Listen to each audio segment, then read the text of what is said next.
계속해서 5대 제사를 레위기의 말씀을 통하여서 보고 있습니다. 번제와 소제와 화목제와 속죄제 우리가 지난주까지 보았고, 오늘은 속죄제 가운데에서 지난주에 다루지 못했던 내용들을 다룹니다. 오늘 이 내용들 가운데 특별히 우리의 영적인 성장과 우리 예배의 모습들을 잘 보여주고 있는 내용들이 포함되어져 있습니다. 오늘 우리의 영적인 성장이 더디다고 느낄 때, 내 영적인 성장이 정체되어져 있다 느낄 때, 나는 왜 이렇게 영적으로 잘하지 못하고 있는가 라고 하는 생각이 들 때, 오늘 이 본문은 그 중에 그 이유를 우리들에게 말씀해주는 내용들이 담겨져 있습니다.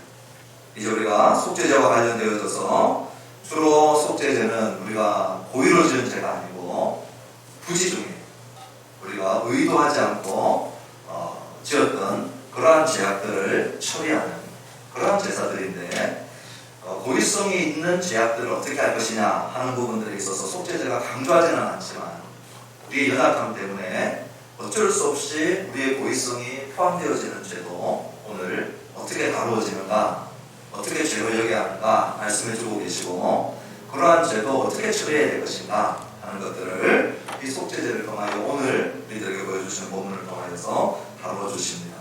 먼저 1절부터 4절까지는 이 네 종류의 허물과 죄에 대하여서 말씀해 줍니다. 하나하나 한번 살펴볼 텐데요. 1절의 말씀을 같이 읽어보시겠습니다.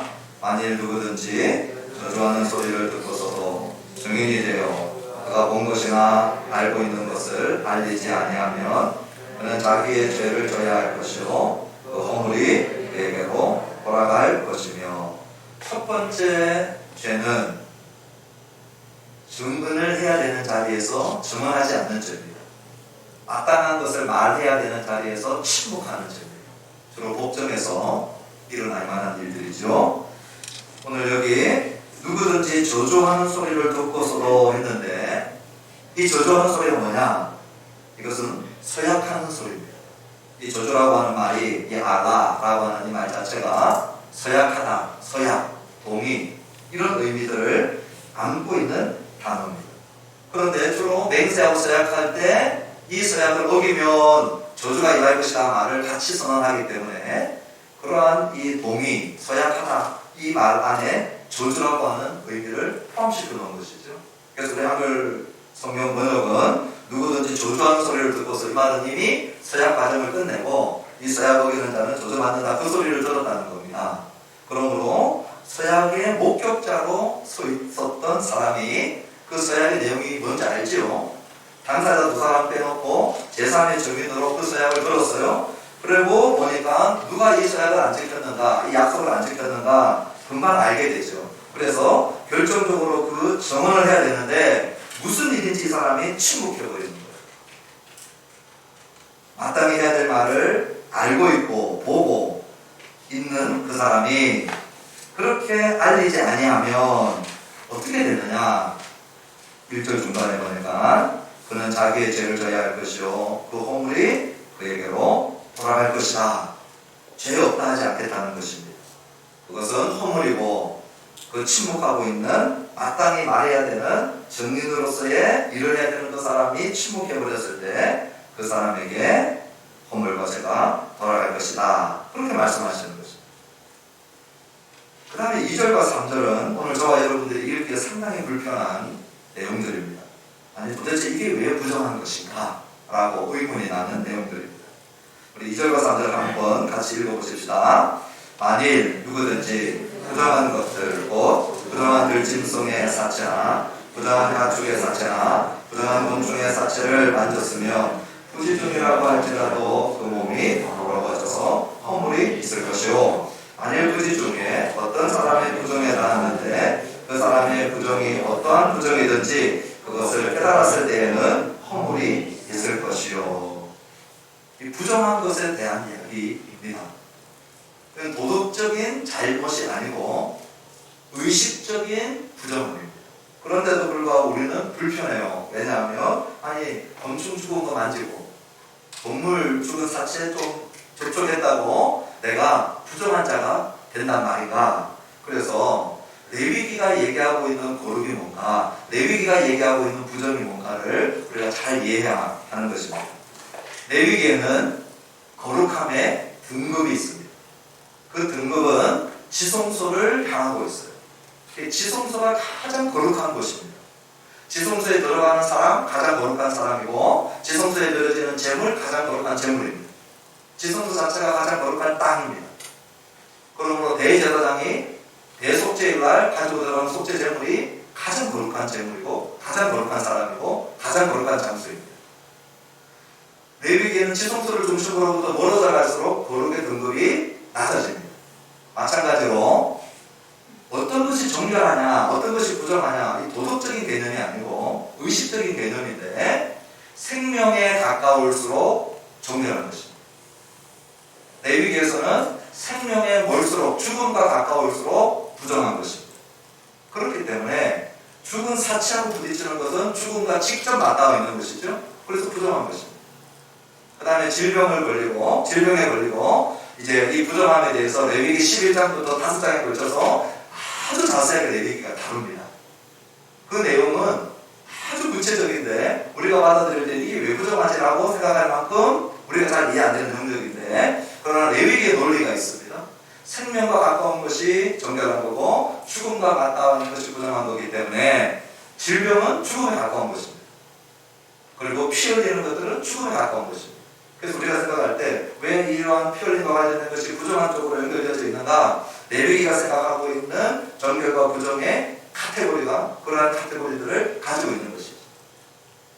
그래서 죽음과 가까운 쪽에 가 있는 것들, 사체를 만지는 것이 오늘 2절에 나와 있는 것이죠. 곤충이나 들짐승이나 부정한 가축의 사체를 만졌거나 부정한 곤충의 사체를 만졌을 때에는 의식적으로 이는 부정한 자가 되고, 그것을 정결할 수 있는 법칙들을 정결제를 거치고 성막 안으로 들어와야 됩니다. 3절에도 부지 중에 어떤 사람의 부정에 나왔는데 그 사람의 부정, 주로 유출병이나 여성의 기간중이나 출산 이유나 이것이 왜 자꾸 부정과 연결되어 있느냐? 피 흘리는 그러한 과정들이 질병과 또 죽음 쪽으로 보기 때문에 부정한 개념으로 일을 하고 있는 것입니다. 그러한 부정한 접촉이 있었을 경우에는 그것 또한 깨달아졌을 때 나도 모르게 무의식 중에 내가 전염병자하고 부딪혔다, 나도 모르는 중에 부정한 뇌집사의 사체를 만졌다, 몰랐다가 어느 한순간 깨닫게 되었어요. 그러면 접촉한 그 순간부터 의식법적으로 나는 부정한 상태에 있었는데 이제 깨닫게 되었으니까 그 순간에 허물이 되고, 그 허물을 정결케 하는 그러한 예를 거쳐서 주님 앞에 나아오도록 하고 있다는 것을 2절과 3절에서 우리가 볼 수 있어요. 그러므로 지금 생각으로는 이러한 것들 우리가 문자적으로 적용하지 않습니다. 저와 여러분들이 이러한 것들을 지금 정하다 부정하다 하지는 않아요. 그런데 여기에서 우리에게 주는 메시지는 있어요. 하나님이 보시는 정결과 부정결, 하나님이 보시는 거룩과 거룩하지 않은 것, 때로는 세상이 제시하는 기준하고 항상 일치하지 않더라는 것입니다. 다시 얘기해서 세상 사람들은 괜찮은 거예요. 그런데 하나님을 믿는, 하나님을 모시고 살고 그러한 신앙 양식을 띠고 있는 사람들은 하나님을 보실 때 세상 보면 하나도 저촉되지 않는데 하나님이 보실 때 이거 안 돼, 이거 꼬리 끼는 거야, 그러한 마음들을 주시는 것들이 있어요. 세상적 기준에서는 괜찮아요. 그러나 우리 하나님이 보실 때 거룩하지 않고 정결하지 않는 것들, 하나님이 거룩하지 않고 허물이 있다, 그렇게 말씀하고 있는 것입니다. 우리 4절에 네 번째 허물과 죄가 되는 것이 무엇이냐? 우리 4절 읽어보십시다.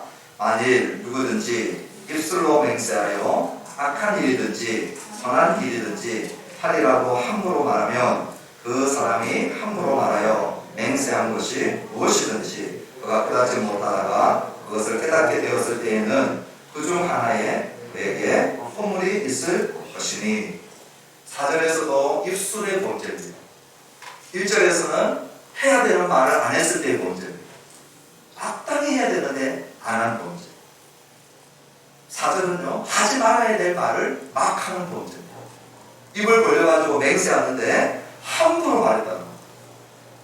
무모하게 신중하지 못하고 그냥 입이 열려있는 상태에서 내 하고 싶은 말들을 그것이 선한 말이든지 악한 말이든지 상관없이 신중하지 못하게 맹세했던 모든 것들은 오늘 우리 주님이 허물이 된다, 그렇게 말씀하시는 것이죠. 왜냐하면 맹세할 때에 자기 자신을 거기 안에 이 의무 안에 딱 가둬놓게 되거든요. 그랬을 때 내가 지키지 못하게 될 때 하나님의 이름으로 맹세했든지 하늘과 땅의 이름으로 맹세했든지 그것이 하나님의 이름에 영광을 돌리지 못하게 되고, 그래서 우리 예수님도 하늘로든 땅으로든 누구의 이름으로든 맹세하지 마라. 특별히 아무렇게나 함부로 무모하게 입을 열어서 얘기하는 것들을 허물이 있다. 그런데 주로 이것을 못 깨달아요. 우리가 대화하다 보면 우리가 말한 것에 대해서 우리가 자기 자신의 언어 생활에 대해서 상당히 반대하기 때문에 나는 말 실수가 없고 나는 잘못이 없다라고 생각을 하는 것이죠. 그런데 어느 순간 누군가가 언제 당신이 나한테 이런 말을 했습니다, 증인도 있습니다, 깨달아지는 것이죠. 나는 못 지켰고 지키지도 못하고. 그래서 그것을 깨닫게 되었을 때 그 순간 그 허물은 피할 수 없는 허물이 되는 것입니다. 자, 이렇게 내가 의도하지 않고 부지 중에 내가 잘 몰라서 또는 내가 연약해서 내 입으로 해야 될 말을 안 했거나 하지 말아야 될 말을 했을 경우, 그 다음에 세상 사람들이 볼 때는 이게 전혀 문제가 되지 않는데 우리 하나님이 보실 때는 이거 부정한 것이다 라고 말씀하시는 경우, 그럴 경우에 이 죄들을, 이 허물들을 어떻게 처리해야 됩니까? 그것이 이제 5절부터 나와 있습니다. 우리 5절 같이 한번 읽어보십시다. 시작. 이중 하나의 허물이 있을 때에는 아무 일에 잘못하여더라 자복하고. 자, 이 네 가지 가운데 뭐든지 하나라도 허물이 있다. 그것이 나의 말의 실수든 나의 부정함이든 무엇이든지 허물이 된다. 그랬을 때에 반드시 속죄제에 있어야 될 것이 뭐냐? 자복입니다. confession, 죄의 고백입니다. 내가 아무 일에 잘못했습니다 라고 하는 자백이 속죄제의 필수 요소입니다. 그리고 속죄제 자체는 필수 제사입니다. 번제와 화제와 소제와 번제, 소제, 화목제는 자원제사입니다. 자발적으로 드리는 겁니다. 그러나 우리가 지금 보고 있는 이 속죄제와 또 다음 주에 보게 될 속번제는 필수제사입니다. 의무제사입니다. 그 필수제사, 의무제사 안에 죄의 자백은 반드시 있어야 되는 요소입니다. 민수기 5장 7절에도 그 지은 죄를 자복하고 그랬어요. 지은 죄를 깨닫게 되었을 때 반드시 자복해야 돼요. 우리 레위기 16장 같은 레위기 책에 한번 가서 보실까요? 레위기 16장은 대속죄를 다루는 장입니다. 이스라엘 백성 전체의 죄가 1년 동안 속죄제, 속번제 드렸는데도 다 감당하지 못했던 죄들이 있을 수 있잖아요. 나도 모르게 지었던 죄, 또 고의로 지었던 죄들 가운데 속죄제가 커버하지 못하는 죄, 그 제사들을 레위기 16장에서 이제 이스라엘 전체의 죄를, 그 해의 죄를 대제사장이 속죄하는 제사입니다. 그 속죄제 안에 어떤 요소가 있느냐? 우리 이제 16장 할 때 남겨두고 오늘은 21절만 읽어보도록 하겠습니다. 레위기 16장 21절입니다. 시작. 아론은 그의 두 손으로 살아있는 염소의 머리에 안수하여 이스라엘 자손의 모든 불의와 그 범한 모든 죄를 아뢰고 그 죄를 염소의 머리에 두어 미리 정한 사람에게 맡겨 광야로 보내지지.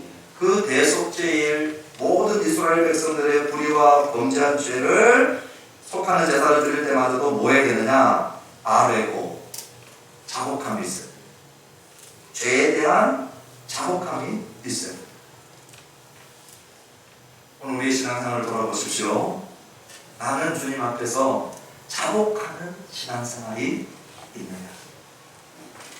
나의 신앙생활이 언제 멈추느냐? 하나님 앞에 내가 깨달은 죄에 대한 자복이 없을 때 멈춥니다. 이상하죠? 죄를 깨닫고 자복하면 비참해질 것 같죠? 죄를 자복하고 깨달으면 내가 아주 유쾌하지 못한 신앙생활을 할 것 같죠? 정말 안 됩니다. 죄를 깨닫고 그 죄를 자복하면 유쾌함이 더하여집니다. 그것이 사도행전 3장 19절에 말씀하시대요. 우리 죄사함을 받고 유쾌함이 임하는 날이 올 것이다. 우리 한글 개혁개정, 이번에 개혁개정한 거 말고 지난 한글 개혁 한글 성경에서 유쾌함이라고 하는 단어를 썼어요. 오늘 우리가 지은 죄를 하나님 앞에 자복할 때 반드시 해야 될 게 뭐냐? 우리 하나님을 인정해야 되거든. 내 죄를 고백해야 되는데 하나님을 인정하지 않고 죄를 고백하시는 사람 아무도 없습니다. 하나님이 하나님 되심을 딱 인정하는 거예요. 그때 우리 하나님 앞에 우리 자신이 이미 나아져 있는 거예요. 그리고 깨달은 죄에 대하여서 생각나는 죄, 깨닫게 된 죄죠. 깨달은 죄를 하나님 앞에 자백하는 거예요. 그 자백하는 시간들을 통하여서 내 마음이 상하고 내 마음이 깨어지는 거예요. 그 깨어지는 상한 마음 속에 우리 하나님께서 용서를 주시고 제사함을 주시고 그리고 유쾌함을 주시고 그리고 회복시키시고 그 죄에 대하여서 훨씬 잘 싸우게 하십니다. 그러므로 신앙의 성장이 됩니다. 그런데 자복이 없는 사람들, 자백이 없는 사람들, 죄에 대하여서 절대 자백하지 않고 변명하는 사람들, 그 죄에 대하여서 깨어진 마음이 한 번도 있어본 적이 없는 사람들, 그 죄에게 맨날 집니다. 그 죄에게 완전히 붙잡힙니다. 그래서 신앙생활의 유쾌함이 뭔지를 모릅니다. 왜 신앙생활이 유쾌하지? 이거 몰라요. 아이들이 잘못을 할 때 그 잘못에 대한 반응들을 보면 그냥 뻗튀기면서 변명하는 시간들은 그 아이가 성장하지 않는 시간입니다. 그런데 닭똥 같은 눈물을 흘리면서 진심으로 잘못했어요 라고 얘기하는 시간들이거든요. 물론 하루 지나면 또 다시 옛날로 돌아갑니다. 그 옛날로 돌아간다 할지라도 닭똥 같은 눈물을 흘리면서 이거 내가 생각해도 잘못했어요 라고 하는 그 고백이 있는 그 순간은 그 아이가 자라고 성숙하고 성장하고 변화되어져 가는 시간이 있어요. 우리의 신앙생활이 왜 멈춰 있느냐? 우리의 신앙생활에 왜 성장이 없느냐? 일주일을 살고 한 달을 살아도 하나님 앞에 깨어진 마음으로 닭똥 같은 눈물을 흘리면서 자복하고 고백해본 적이 한 번도 없는 거예요. 그러니 죄를 이길 수가 없는 거예요. 우리 하나님 앞에서 고백하는 것 넘어서서 정말 내가 신뢰할 수 있는 사람들이 있다면 그 신뢰하는 사람 앞에서 우리의 이 수치스러운 연약들을 한번 자백해 보십시오. 자백해 보십시오.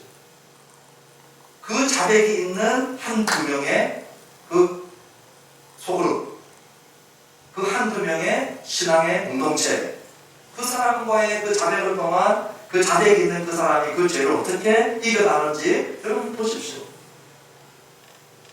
저는 생생하게 확신할 수 있고 장담할 수 있고 또 보았어요. 죄의 자백이 있는, 죄를 자백하는 일은 용기를 내야 되는 일입니다. 겸손해야 하는 일입니다. 그러나 그 죄의 자복이 하나님 앞에서든 아니면 필요할 경우 정말 신뢰할 수 있는 관계 한두 명의 또는 우리 소그룹 안에서 그 자백이 있을 때 그 사람은 그 죄를 훨씬 잘 이깁니다. 훨씬 잘 이깁니다.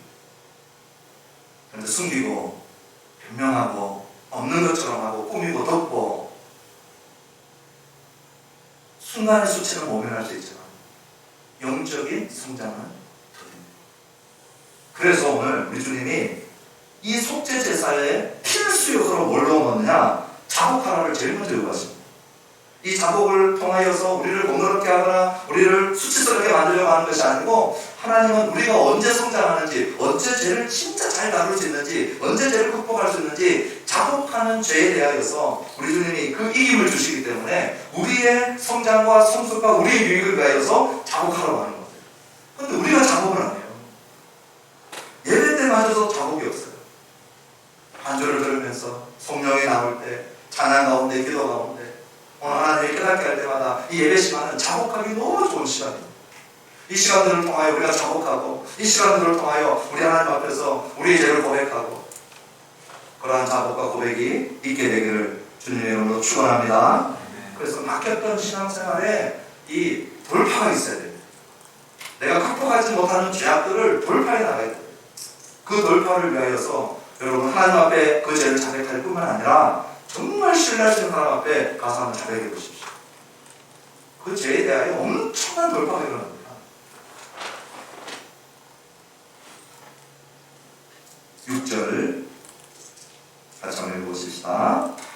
그 잘못으로 말미암아 여호와께 속죄제를 드리되 양떼의 암컷 어린 양이나 염소를 끌어다가 속죄제를 드릴 것이요 제사장은 그의 허물을 위하여 속죄할지니라. 자, 속죄제사의 표준 제물이 뭐냐? 암양과 암염소입니다. 다시 말하면 죄에 대한 고백, 죄에 대한 자복만으로 끝나지 않는다는 겁니다. 반드시 죄에는 대가가 지불해야 된다는 것을 우리 하나님께서 우리들에게 분명하게 메시지 전달하고 싶었던 것입니다. 입술로 자백하는 것으로 끝나지 않고 죄에 대한 대가를 반드시 지불해야 됩니다. 그래서 암양과 암염소 제물로 삼아서 주님 앞에 속죄제로 드려야 됩니다. 제물 없는 속죄제는 없습니다. 반드시 제물을 바쳐야 한다는 것을 말씀하고 계시는 것이죠. 자, 그러면 이 암양과 암염소를 제물로 요구하셨는데 그 가운데 암양과 암염소를 바칠 수 없는 형편에 있는 사람들이 있죠. 갑자기 아버지를 잃었거나 직장을 잃었거나 질병에 붙잡혀서 일할 수 없는 노동력을 상실한 가정은 어떻게 합니까? 우리 7절 한번 읽어보십시다. 만일 그의 힘이 어린 양을 바치는 데에 미치지 못하면 그가 지은 죄를 속죄하기 위하여 한비둘기 2마리나 집비둘기 새끼 2마리를 여호와께로 가져가되 하나는 속죄제물을 삼고 하나는 번제물을 삼아 양과 염소를 가져올 경제력이 안 됩니다. 최근에 직장을 실직을 했어요. 건강이 안 좋아요. 취직이 안 돼요. 우리 하나님이 그런 사람은 그러면 죄를 짊어지고 살아라 하지 않으셨어요.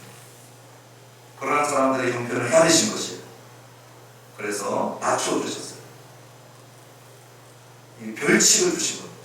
표준 제물은 암양과 암염소지만 그러나 그것이 어려운 자들은 부가 별칙을 만드셔서 비둘기를 바쳐주는 것이죠. 산비둘기 2마리와 집비둘기 새끼 2마리. 어떤 거든지 산비둘기 2마리로 하든지 집비둘기면 반드시 새끼로 2마리를 하든지 그렇게 하나님 앞에 나와서 드릴 수 있게 해놓은 것이죠. 경제적인 어려움 때문에 죄 용서의 길이 막히지 않도록 하나님께서 문을 열어놓으시고 그럼 이 비둘기 제사는 어떻게 드려야 됩니까? 8절과 9절에 비둘기 속죄제를 다룹니다. 우리 8절 9절 같이 읽어보십시다. 제사장에게로 가져갈 것이요 제사장은 그 속죄 제물을 먼저 드리되 머리를 목에서 밑으로 끊고 몸은 아주 쪼개지 말며 그 속죄 제물의 피를 제단 곁에 뿌리고 그 남은 피는 제단 밑에 흘릴지니 이는 속죄제요. 제사장에게 가져가면 나머지는 제사장이 다 처리합니다. 그 제사장이 처리하는 과정들을 보니까 어떻게 하느냐? 머리를 목에서 비틀어 끊어요. 그러면서 피를 짜냅니다. 피를. 그 피 처리가 9절에 나와 있죠. 번제단 곁에 뿌리고 번제단 벽에 바르고 그 남아있는 피 얼마 되지 않아요. 비둘기 피는 얼마 나오지 않으니까 그 남은 피는 제단 밑에 흘립니다.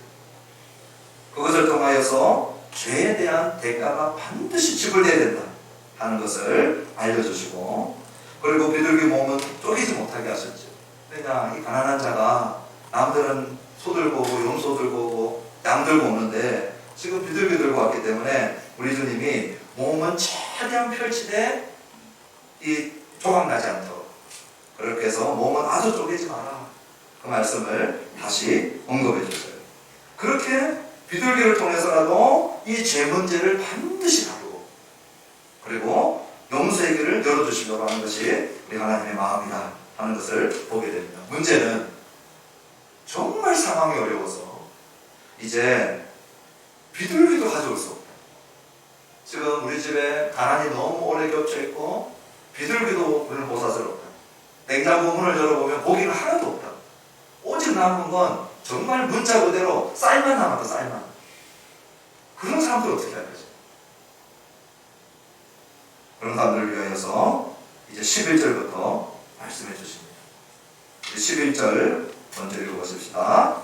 만일 그의 손이 산비둘기 2마리나 집비둘기 2마리에도 미치지 못하면 그의 범죄로 말미암아 고운 가루 10분의 1 에바를 예물로 가져다가 속죄 제물로 드리되 이는 속죄제인즉 그 위에 기름을 붓지 말며 유향을 놓지 말고.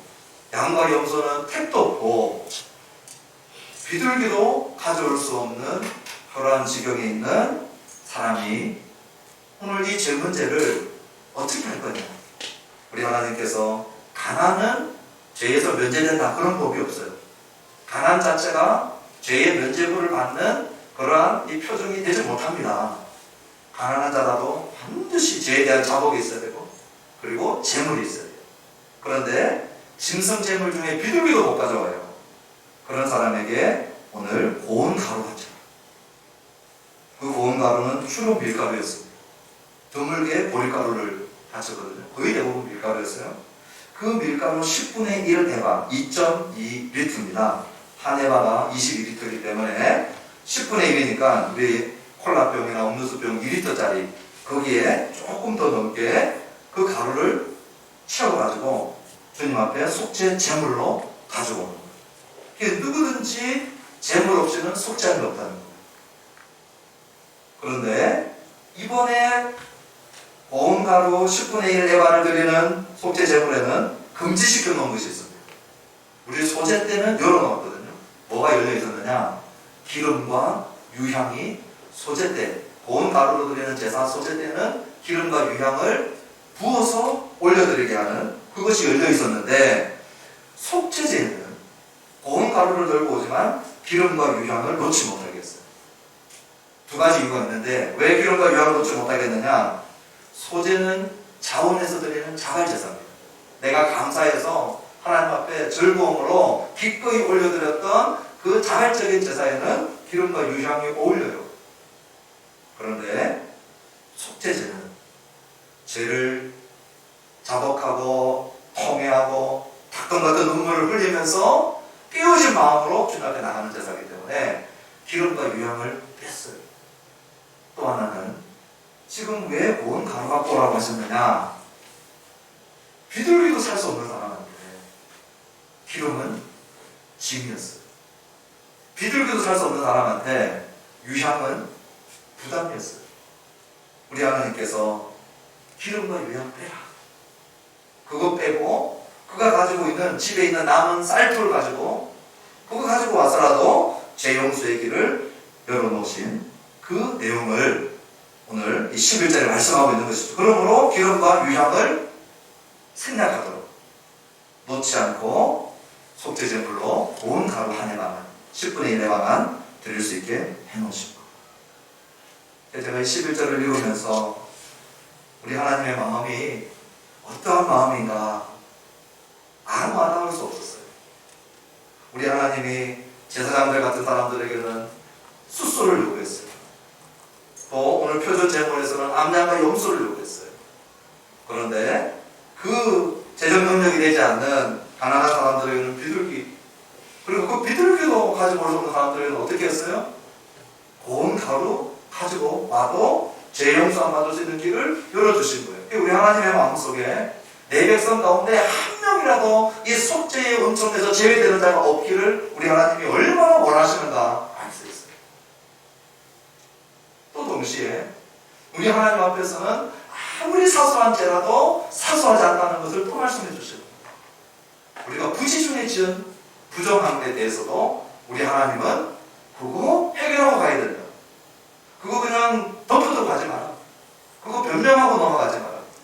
깨닫게 하시는 거에 대하여서 아무리 작은 사소한 죄라도 우리 하나님 앞에서 처리하고 가도록, 그리고 아무리 가난한 자랄지라도 이 죄 문제를 해결할 수 있는 길을 열어주신 거죠.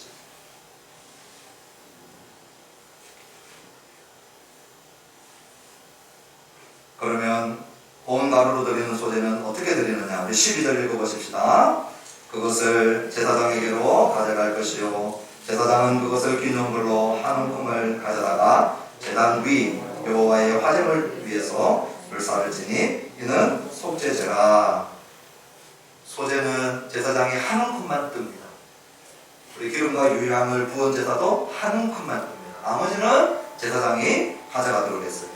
그 한 움큼만 올려드려서 태워드렸던 것이죠. 자, 그렇게 올려드렸을 때 속죄제다 말씀하시고 마지막 13절입니다. 제사장이 그가 이 중에서 하나를 범하여 얻은 허물을 위하여 속죄한즉 그가 사함을 받으리라. 그 나머지는 소재물 같이 제사장에게 올릴지니라. 자, 이 네 가지 중에 하나를 범하여서 그 범한 허물을 깨닫고 오늘 형편이 되지 않아서 고운 가루로 주님 앞에 속죄했다 할지라도 13절 중간에 보세요. 고운 가루로 드렸으니 피 흘림이 없으니 이 고운 가루로 드린 속죄제는 반만 속죄하겠다 또는 속죄가 불완전하다 그런 말 없어요. 그가 사함을 받으리라. 그가 사함을 받으리라. 오늘 우리는 피 흘림이 없으면 죄사함이 없다 그리고 예외도 없다 거의 대부분 우리가 그렇게 알고 있지만 오늘 저와 여러분들의 눈앞에 피 흘림이 없이 제사함을 받는 예배 제사를 지금 우리가 같이 읽었어요. 레위기 5장 11절부터 13절 피 흘림이 없는 고운 밀가루로 올려드린 속죄제인데도 그가 제사함을 받으리라. 그러므로 이 제사함에 대하여서 피가 우리 죄를 사한다 이런 기계적인 생각을 하면 안 되는 것이죠. 만약 피가 우리 죄를 사하는 것이라면 푸닥거리하는 무당들도 피 뿌리고 할 때 그 피가 우리 죄를 사할 수 있느냐? 그렇지 않거든요. 그러므로 피를 사하시는 것은 우리 하나님의 주권적인 재량이에요. 우리 하나님이 정하신 방법대로 우리 하나님이 주권적인 재량을 발휘하셔서 하나님이 우리를 용서하시는 그러한 주인이시지 어떤 밀가루나 어떤 동물의 피나 그것 자체가 우리의 죄를 씻는 효용이 있는 것은 아니라는 것을 오늘 이 레위기 5장 11절 규정을 보면 너무나도 잘 알 수 있어요. 하나님이 거의 대부분 피 흘림을 통하여 하셨어요. 그러나 가난한 자를 위하여서는 피 흘림이 없어도 죄사하는 길들을 열어주신 거예요. 그래서 우리 히브리서 9장으로 가서 한 번만 확인해 볼까요? 히브리서 9장 22절에 보면 히브리서 9장에 가서 신약 성경 제가 가지고 있는 성경책 362페이지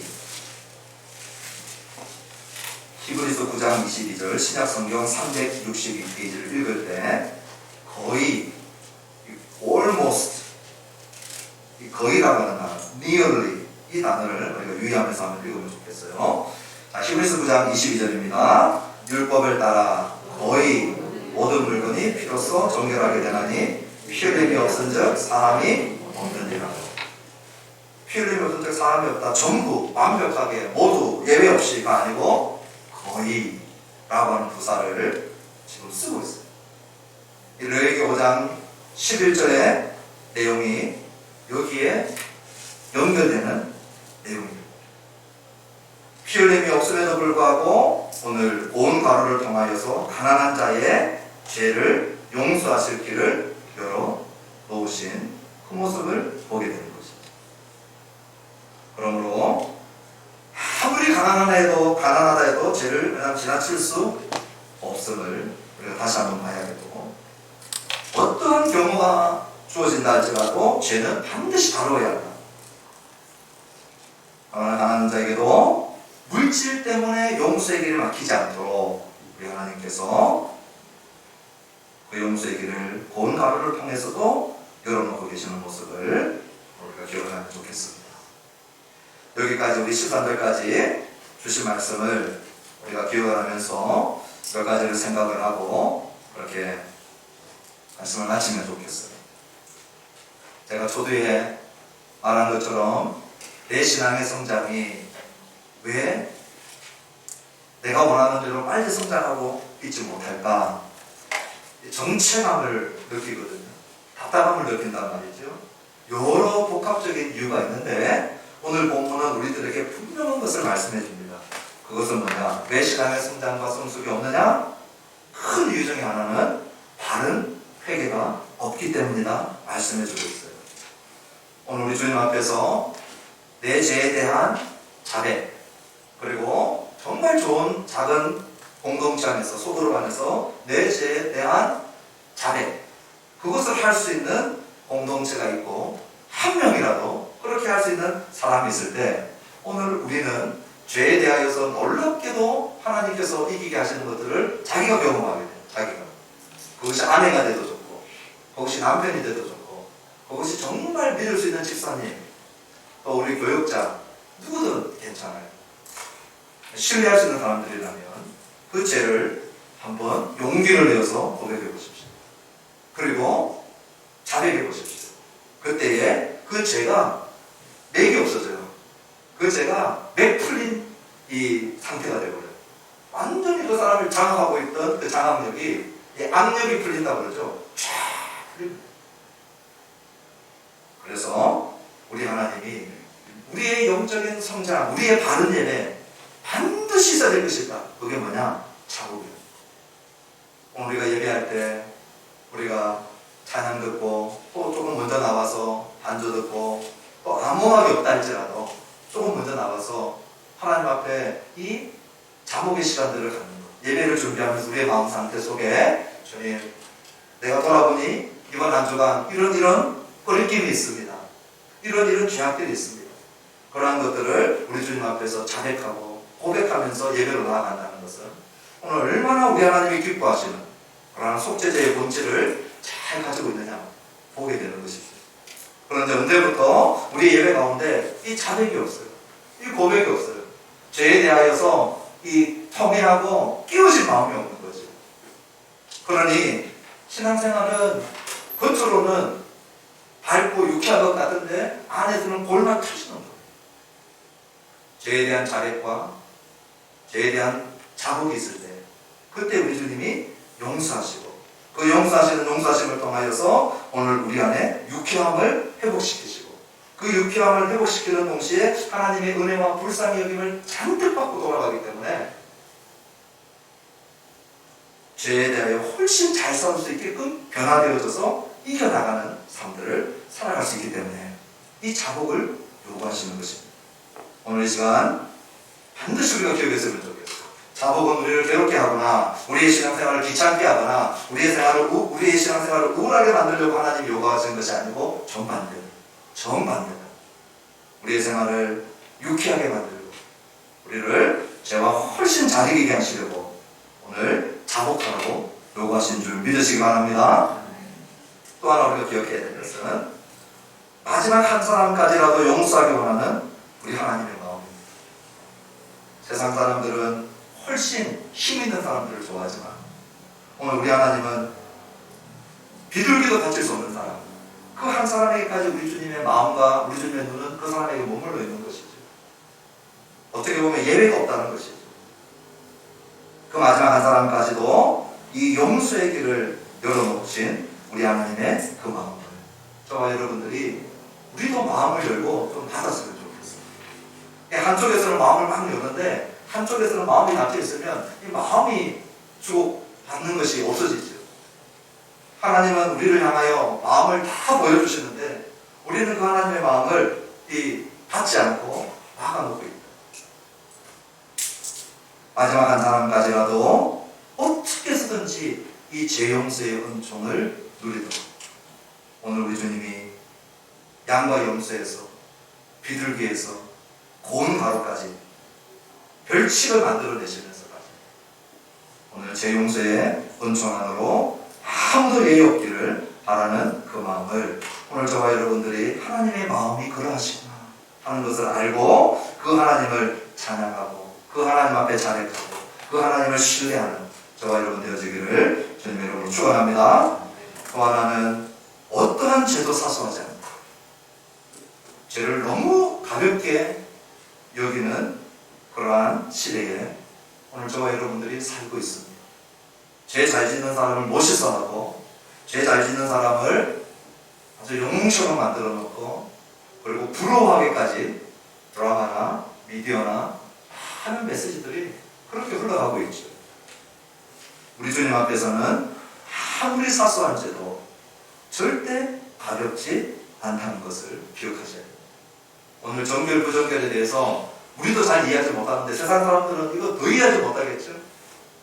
오늘 세상의 기준으로 볼 때 잘못이 아닌 것은 괜찮다가 아니고, 우리 하나님의 기준으로 볼 때 잘못이 아닌 것은 안 괜찮다. 세상의 법에 조금 더 걸리지 않지만 우리 하나님의 말씀과 성령과 신앙 양심이 내 안에서 계속해서 얘기하는 것들이 있다면 들어야 돼요. 세상 법에는 나는 아무렇지도 않아요. 그런데 내 마음에 신앙 양심이 불편한 것들, 오늘 성령께서 너 이거 불편하지?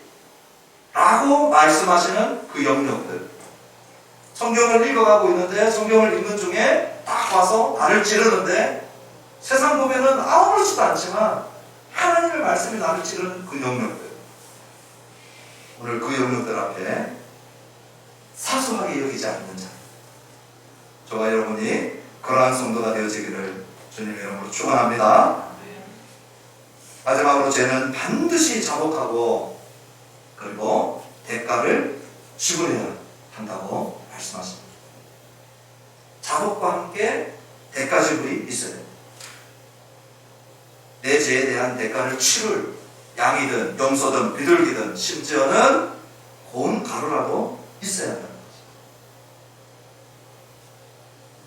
오늘 우리들에게 있어서 가장 완전한 이 속죄물이 되어주신 우리 예수님을 오늘 이 말씀을 마치면서 저와 여러분들이 기억했으면 좋겠어요. 만약에 양과 염소가 속죄제물이 되었다면, 만약에 산비둘기와 집비둘기 새끼 2마리가 속죄제물이 되었다면, 만약에 고운 밀가루 10분의 1 에바가 속죄제물이 되었다면, 하나님의 완전하신 아들이 그리스도께서 오늘 우리의 속죄제물이 되셔서 십자가에서 우리의 죄값을 지불하셨다면, 오늘 우리의 죄에 대한 우리 주님이 용서와 사하심을 오늘 저와 여러분들이 확신할 수 있음을 이 시간을 통하여서 우리도 그 그리스도의 완전한 속죄제물 되심을 믿게 되는 은혜가 있기를 주님의 이름으로 축원합니다. 우리 예수님이 흘리신 그 피가, 그 십자가의 제물 되심이 오늘 이 속죄제물의 성취시요. 그렇다면 오늘 저와 여러분들이 우리의 죄 용서함을 위하여서 죄에 대한 자백과 자복이 있죠. 그리고 난 다음에 십자가를 붙들고 예수님이 나의 속죄제물이 되어주셨습니다. 감사합니다. 그러한 인격적인 교류가 있을 때 그 자백한 죄에 대해서 어떻게 될까요? 양을 죽이는 그 단계를 또 거쳐가는 것이 얼마나 처참한 과정을 또 거쳐야 한다는 걸 알죠. 하나님의 아들을 십자가에 매달리게 하는 그 죄가 오늘 죄 고백과 그 속죄제물 되신 우리 예수님과 연결되어져서 이해할 때 오늘 저와 여러분들이 죄에 대한 혐오감과 경각심과 그리고 죄를 완전히 이렇게 새롭게 보게 되는 그러한 역사들이 계속해서 일어나게 되는 것입니다. 1907년에 우리나라 평양에 대부흥이 있었습니다. 세계적인 대부흥으로 1904년 웨일즈에 대부흥이 일어났을 때 그때 그 소식을 전해 듣고 들었던 자들이 기도하면서 1907년에 우리나라 평양에 엄청난 대부흥이 있었어요. 그 대부흥의 시작점에 한 장로님이 목사님이 되는 목사 안수식 그 예배 때 한 목사님이 자기의 죄를 자백한 거예요. 그 기사가 나와 있는데 제가 조금 읽어드리겠습니다. 1907년 1월 14일 오후 7시 평양 장대현 교회 한국인 최초의 장로교 목사 안수를 앞두고 있던 길선주 장로는 평안도 전역에서 몰려온 신자 1,500여 명 앞에 섰다. 목사 안수식 때문에 1,500명이 1907년에 장대현 교회에 몰렸어요. 이제 목사 한 수씩 진행하면 되는데 그 길선주 목사님이 울기 시작합니다. 그리고 이내 흐느끼기 시작했다. 그리고 이렇게 얘기합니다. 나는 아간과 같은 자입니다. 나 때문에 하나님께서 축복하실 수 없습니다.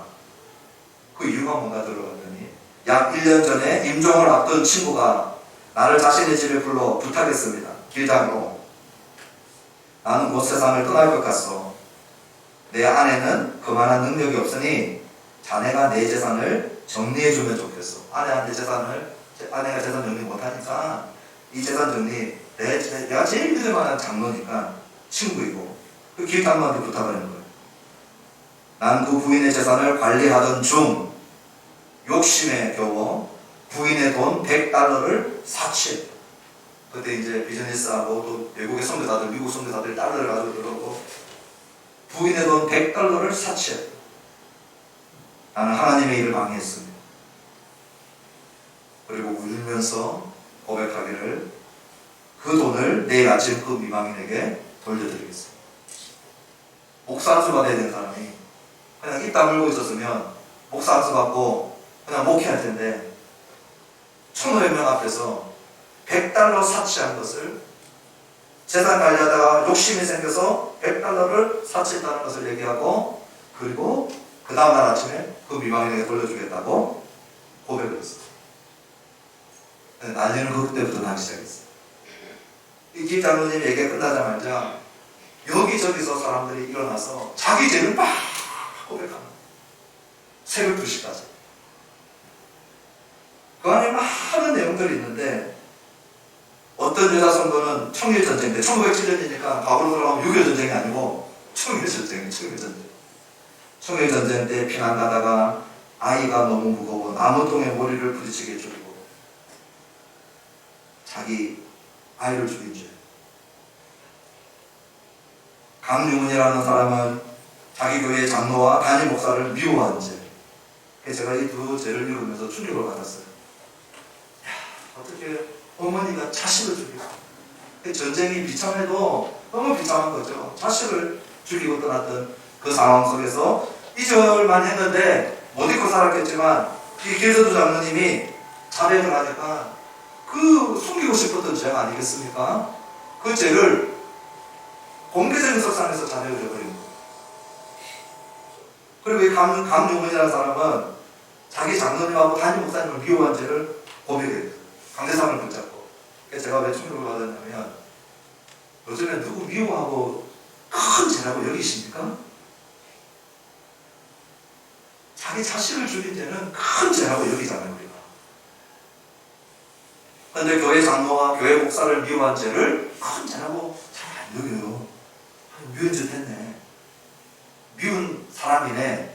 미워해도 되는 신앙생활을 하고 있는 오늘 우리들에게 이 강유문이라는 사람은 성령께서 이 평양 장례교회에 임해가지고 우리의 죄를 깨닫게 하시기 시작하니까 이게 죄라는 게 깨달아지는 거예요. 내 형제 자매를 미워하는 게 이게 죄구나. 돈을 사치한 게 죄구나. 내가 살려고 남을 죽인 게 죄구나. 엄마가 아기를 죽이고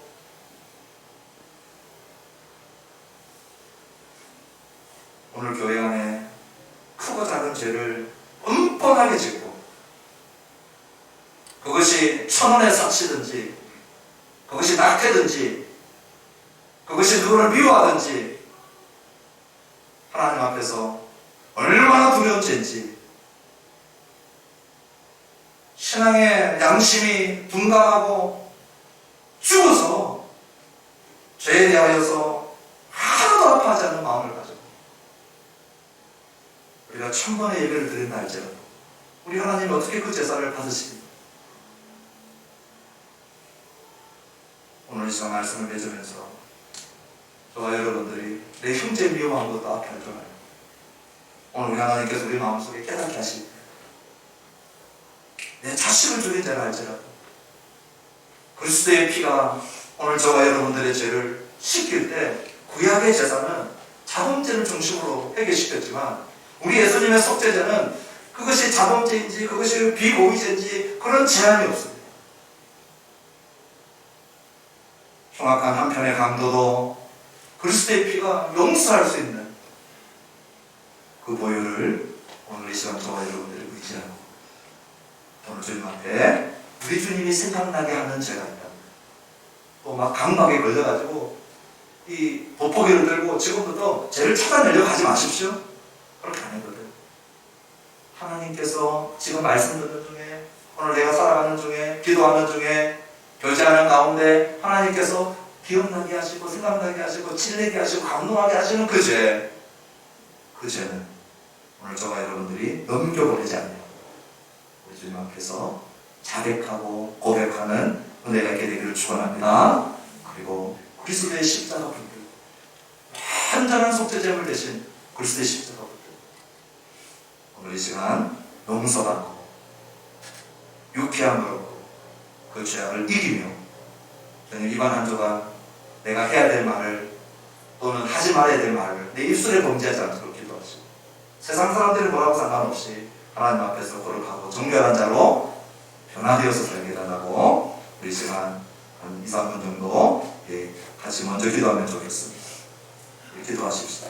우리 한 주 들으면서 주신 말씀 붙들고 기도하실까요? 주님, 오늘 생각나는 모든 허물과지들 크고 작은 죄, 오늘 이 예배 자리를 오늘 우리에게 귀한 기회로 주십니다. 절대 그냥 넘어가지 마세요. 우리 주님 앞에 자백하는 것만큼은 그냥 넘어가는 것이 없기를 바랍니다. 그 십자가의 피로 사하지 못할 죄가 없는데 자백하지 않아서 자복함이 없어서 오늘 내가 모든 그 허물과 죄를 안고 살아가지 않도록 우리 시간 말씀에 반응하시면서 저는 또 그 사죄 연천을 누린 자답게 이번 한 주간 우리의 말과 거룩과 정결에 승리가 있게 해달라고 우리가 정을 기도하십시오.